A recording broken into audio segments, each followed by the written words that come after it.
Hi guys. Thanks for joining me. How's everybody doing today? I'm just gonna make sure I'm up on Facebook land here. Hang on.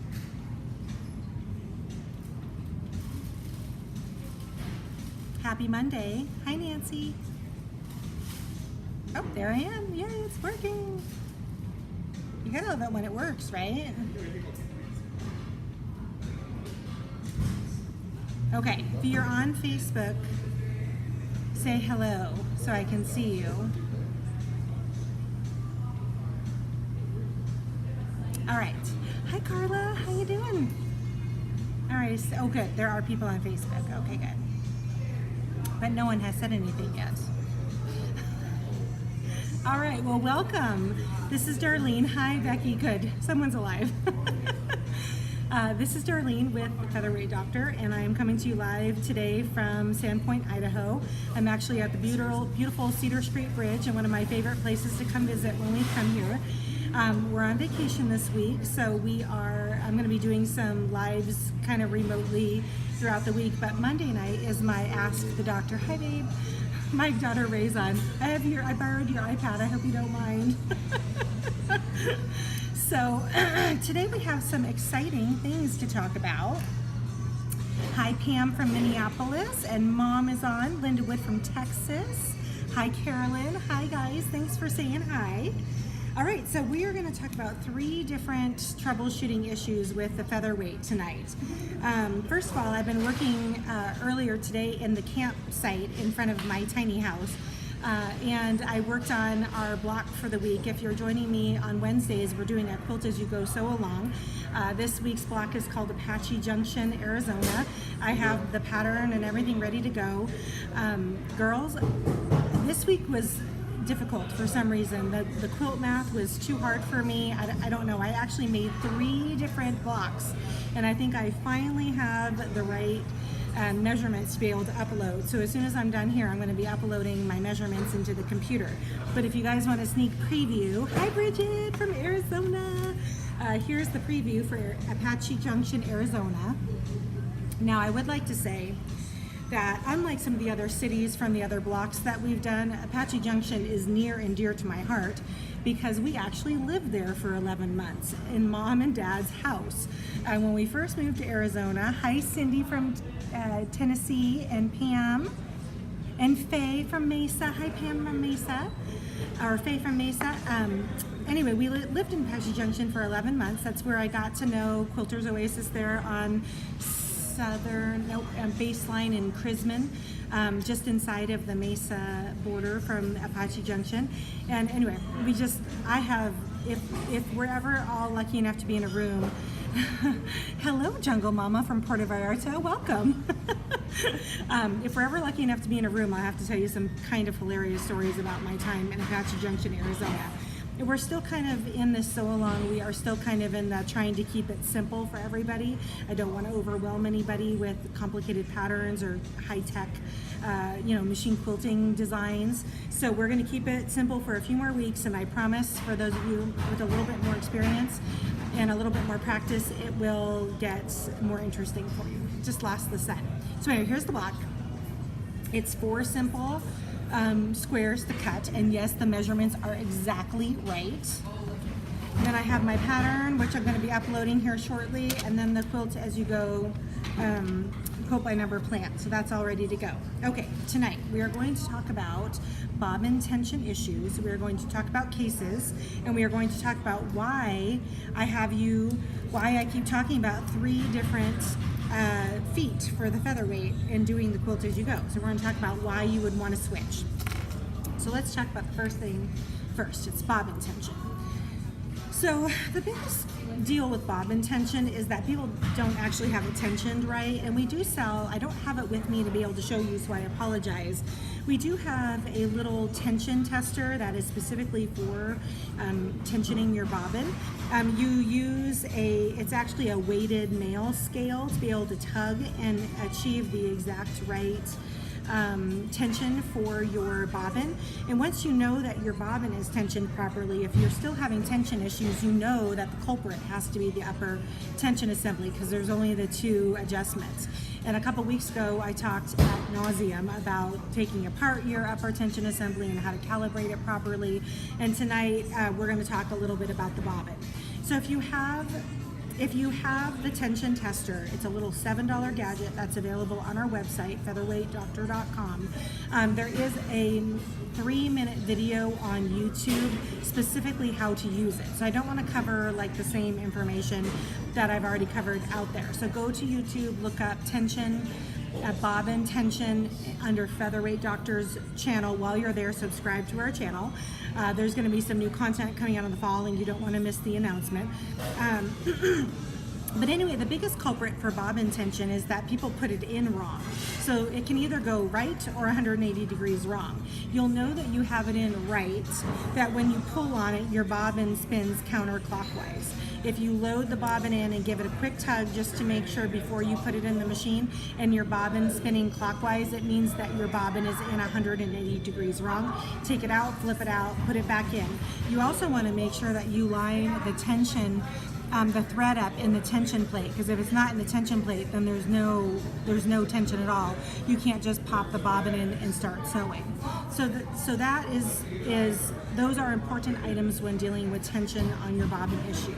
The other thing that can contribute to inconsistent tension is using cross-wound thread. So I am a big fan of Orifil. I do use it on my Featherweight. I know that a lot of people are not fans of using the Orifil thread on their Featherweight, but I use it in conjunction with a thread stand. So this is the thread stand that we carry.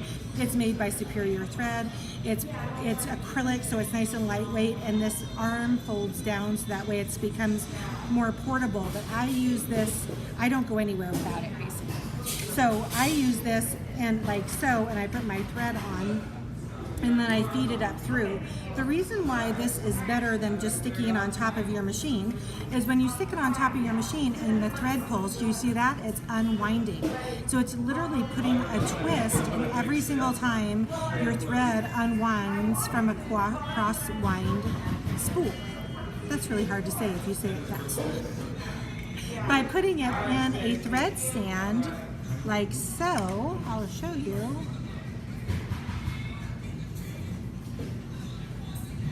Cooperate, thank you. When you put it in here and you pull on it, do you see it just comes right off the top and it doesn't unwind. So that in and of itself, it unwinding from here will definitely contribute to inconsistencies in the thread tension, especially on the upper, because it will kind of spring and then it could jump out of the tensioner on the top. So using a portable thread stand, again available on our website featherweightdoctor.com, is highly recommended when using a cross-wound spool. So that is all I have to say about bobbin tension. Check out that video on YouTube. If you still have more questions, please feel free. Hi, Susie from Phoenix. Please feel free to email the shop and I can give you a little bit more information. Judy says, in and out of feed. Mary's on from Seattle. Hello, Pam Green. Hi, girls. Hi, Hope, and hi, Grace. I hope you guys are doing good today. Hello, Christine. Thanks for joining me.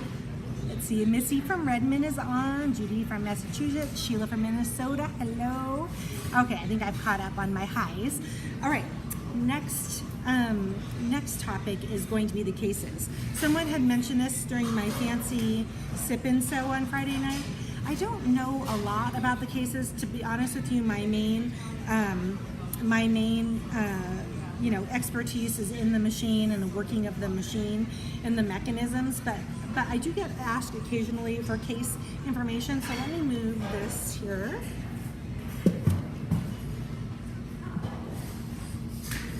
Okay, this is Ruby's box. So Ruby's box is in excellent condition. It has almost all of its leather or pleather still on the outside of the box. She's not stinky on the inside of the box. The stink comes from a fungus, a known fungus that grows in the glue that attaches the fabric onto the wooden box. I know of some people that, specifically someone up in Anacortes actually, that does restoration on these cases. She peels all of the fabric off. She very carefully removes all of your clips and your attachments here, and then just sands and then stains and seals the box. That's what a lot of people do. If you have a significant mold infestation, there's a couple different things you can do with bleach and water and using a light bulb or basically a heat source to kill the mold. I also have had, I know Missy from Redmond. Hi Missy, I think you're watching. Her box showed up in my shop one time and it had a dryer sheet in the bottom of it. Her case smelled amazing. You can also use essential oils to mask the smell. So there's a couple of different things that you can do. We do carry a resource called The Featherweight and I. It's written by a gentleman named Dave McCollum, or Mr. McCollum, and he mentored my husband and I. And he has a whole section on restoration in cases. So I would encourage you to look at that if you have one, and then to look at the website if you don't. So that is what I know on cases. All right. Last, but certainly not least, why do you want to keep switching feet when you're in the middle of the project? This question specifically came up while I was talking to a student / friend that's doing the quilt as you go sew along. And as you know, I've advised you all to, oh, my sister's on. Hi, Denise.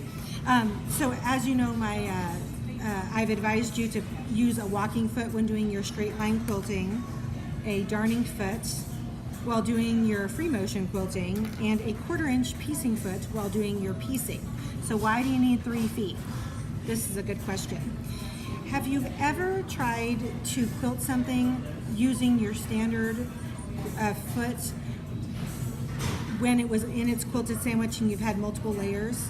If you've ever done that, and you know that you will have puckers and tucks in the backing of your fabric. That's because literally your upper fabric is moving at a different rate of speed than your bottom fabric because you have a piece of batting in between them.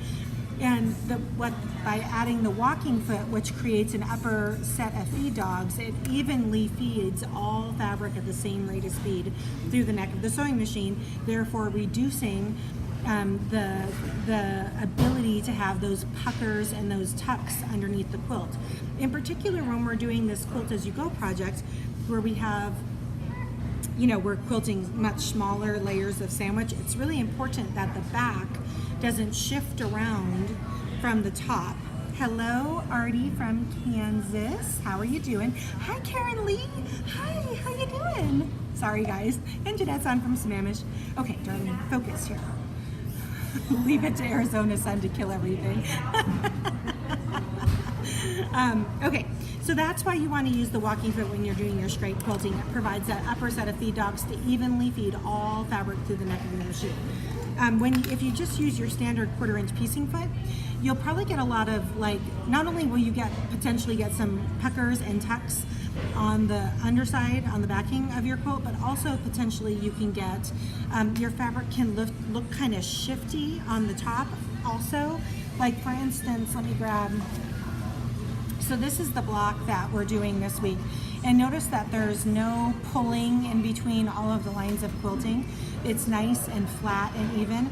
And I have noticed, and I've been, if I forget my walking foot, I don't have my walking foot, and I try to use this, what happens is the fabric shifts a little in between the seams, and it doesn't pull and lay flat. So that is why specifically you want to use the walking foot and the piecing foot for 2 totally different activities. The free motion foot, I feel, is fairly explanatory because you have to be able to fluidly move the fabric underneath the needle and the foot of the machine. And if you're pinched into the feed dog, into the bottom of your presser foot, you're obviously not fluidly moving the fabric in your desired direction. So the darning foot is a little bit more self-explanatory, but that is why you want to use both the walking foot and the 1/4 inch piecing foot to have good seam allowances on the Quilt As You Go project, or really any quilting project that you do on your Featherweight. So I think that's all of my questions. Did you guys have fun on Friday night? I had so much fun getting all dressed up in my little black dress and doing the sip and sew with you. This week on Wednesday, I'll be joining you again, probably right here, to do my Quilt As You Go block.